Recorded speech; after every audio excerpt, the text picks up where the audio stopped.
Mado kachere mabuja dzauya dzanyasi zuva rochimakumi noribodzi mwedzi uno Kubvumbi totandaka naiye Chivayo apetesiwa muhwe yache Mhanduwe wangu anyanya kurepa nyaya yake yagoita yekuti kwai dakupa mari kumiriro dare reparamende ukaona yapindiwa nowabi yache wafana wadaunziwanzika wari kuita tuzvinu wabva wati aiwabati zvisvinu abva ati ndazviona kuti vanhu vari kuda fani kuti ndirekere kuita rekai ndichirekere kuita deho rekai tione kuti zvinopera sei apawoka wanoda kunzi wanoziva tusvinu wanoita tusvinu Castoni Mateo anga atoreketa kutoti aiwa inini ndichaitoraba mari iyoyo ndikuitoraba mari iyoyo nokutoti ndikiidaba rekai tigoona zvedu Mhanduwe kuti zvichatekaira sei ipapo apa Chivayo wacho manje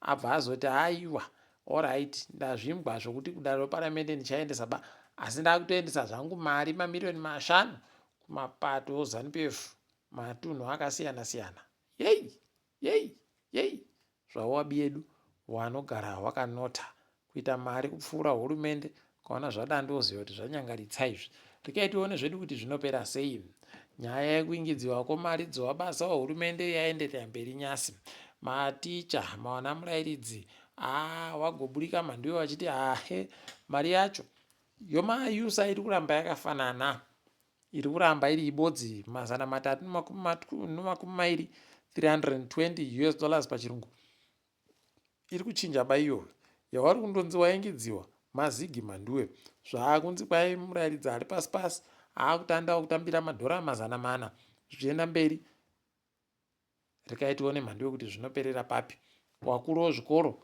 kwaiva kutotambira $900 zvichienda mberi asi iri kundouya iyoyo $320 ndoyo mayusa imwe yese mazigi kuno unotenga magetsi mangani Mhanduwe kana iyo airtime yokufonayo unotenga ngani kuti upedze mari yese iyoyo idihwi palibe chimwe chiri kubhadharika nomazigi iwayo rekai tione zvedu kuti zvinoperera kupi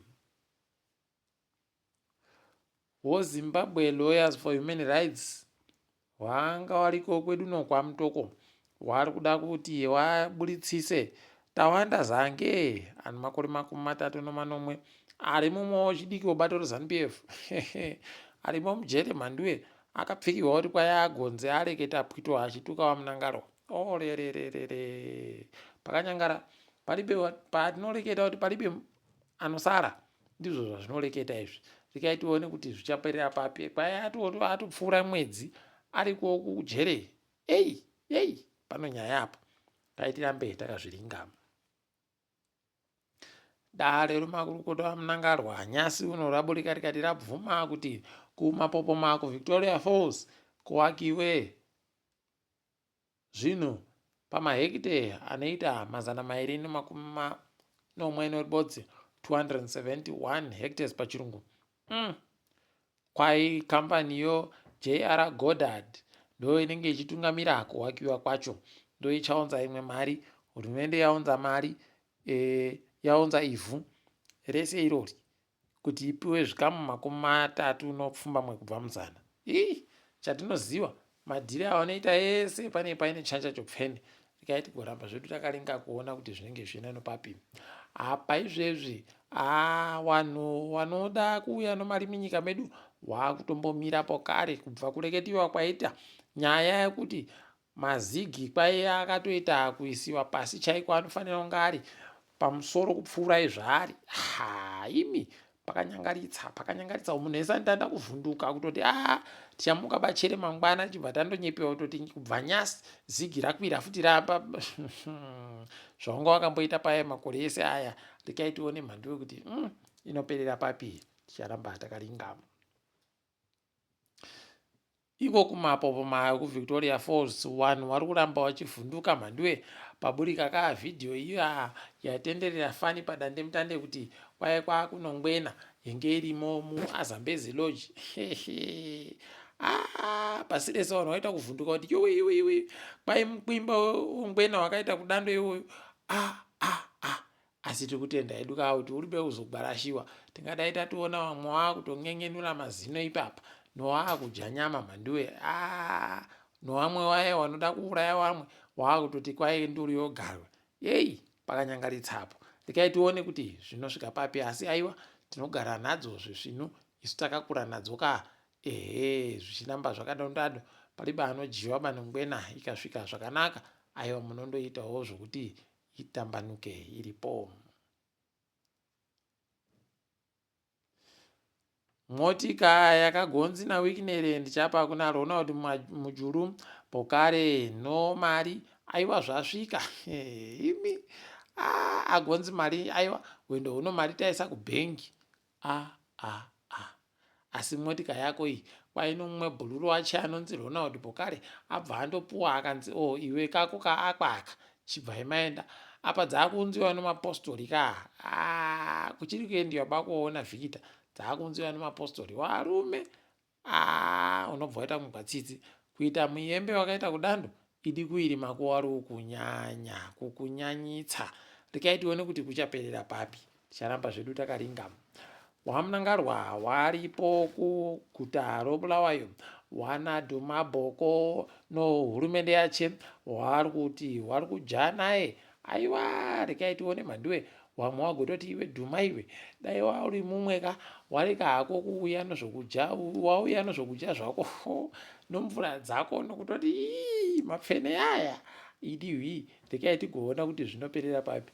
Tindoshuvira kuona kuti iye koka Guvheyayo achagoita sei wendo huno, acharamba chere kumwa mvura achaita sei, anenge aino mvura yachechere zvinenge zvitikaira sei. Ticharamba tichizviona izvo nokutoti pakanyangaritsa.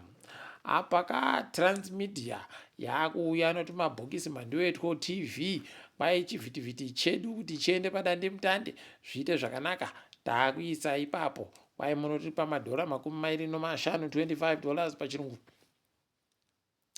kuti tikupei kadhekodhako mugoona kwai izvezvi kureketa kuno pano nepfenyuro dzinosvika 9 chaidzo dziripo ipapo. Regai tione kuti zvichaita sei, zvinotibatsira chere kana kuti kutitambisira nguva. Apa izvezvi masangano akamirira kodzero dzevanhu pasi rese akawanda agonyora tsamba Mhanduwe yakarepa wachiti tiri kumira Douglas Coltart nokubva akuchaiwa kwaageta achitorehwa foni yache wachitoti tikuda kuti foni iyo ipenhutsiwe kuno heno kuti zvichaitika chere. Apa mapurisa ozeta rapi wakaita zvavo kudekara Mhanduwe kutoita kuringa kusaiti wari kuda kana kuzvimbwa zvokuti wasunge munhu akaba foni akabatiwa pakamera achitoba foni. Regai tione kuti zvinoperera kupi. Dai wakandoti munhu weMDC aiwa kana kuti munhu achamisa ipapa inobva atobatiwa chopu asi regai tione zvedu kuti zvinoenda nokupi. Mangwana dhumabhoko anenge ariko kuZITF ari kuringirwa kuti mangwana kana kuti china ndipo anenge ari kuita izvo zvokuti aparure zviri pamutemo iwo mutambo weZITF. Ticharamba takaringa zvedu kuti zvinenge zviina nopapi, tinenge tichizondonyepana. Izvezvi tikaringa dzirikitika pasi rese kureketa kuno mukuru wemapurisa wemuSouth Africa Fani Masimola aripo ari kusimura aripo ipapa achitoendesiwa kudaro dzimhosva zviri kuitika muSouth Africa idi heno chida kuputika chete. Regai tigoramba zvedu takaringa kuti zvinenge zvichienda nopapi, tinenge tichindonyepana ipapo. Apa izvezvi kureketa kuno kwai South Africa yatumira mumwe mumiriri kuti amirire nyika iyi anonzi Mxolisi Nkosi amiendesiwa kuti amirire nyika iyi kumzindawo United Nations kuNew York. Regai tigoona Mhanduwe kuti zvinoperera papi. Iyo South Africa neResotho waita kubvumirana Mhanduwe zvati zvanyatsopera kuita zviri pamutemo, asi kwai wabvumirana kureketa kuti vanhu vavo wakone kugopinda munyika dzavo wachisenzesa zvitupa wachadama mapasipoti. Aiwa zvisvino dai watoramba wachiingidzira wakadando futi noEswatini wodando futi noBotswana pane pandosara Namibia wobva waitapo kare toziva kuti Zimbabwe ndo inenge yasara yega noMozambique. idzodzo vanoramba kana kutoti vari kudaba kuti dzinzi dzinyika dzavanoita zvokudando kwai munonyanya kuzobva mauya mubva matikunda mabasa yacho pokari atinenge tichida kuita. Rekai tigoona zvedu kuti zvinoperera kupi. Tinoramba takaringa apa izvezve DRC iri kunziyo noZBC kwai DRC yati tichada kuti usariseenzesiyo munyika medu, taada kusenzesa zigire kwedu. Warume ukaona zvandodano basi bvoziva kuti padhakiwa ipapo pane zvanetsa. Kai tinoramba takaringa kuti zviri kuperera kupi. Apa Nigeria kwai yagonzi yabvumiwa kuti ikwerete madhora mabhirioni 6. Idihwi nyika iyi inoita kuhwadza chaiko. Trump ariko agoti kamukana kopahumusi kari kuramba kakapfikiwa Mhanduwe kwai nokusvikira Irani yazosaina dhiri neni ndipo tichazobvisa pakanyangara.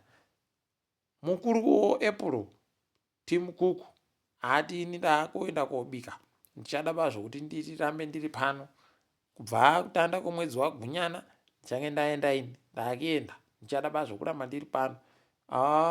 Mwawadziwa mwafara. Rekai tigoona kuti zvinosvika papi. Brazil kwai kuno mapurisa ikweyo pavanoenda kumamisha chaiko kwakadzika kusingasvikike nyore kwai vanoenda wakagadha nyati Mhanduwe kuita kugarira nyati pamusoro. Imi chimbofungai nyati yokuno iyo kuti uneibata wakaita sei kuti uzoita izvozvo. Kuita madhonza onyati ndatozvishamisika nazvo ini. Asi aiwa zvisvino rekai tirambe takaringa zvedu kuti vanosvika kupi nayo iyoyo. Nokuti kwanyasi aiwa tagumira pano mabuja. Ndini wenyu Mhanduwe Wenhau.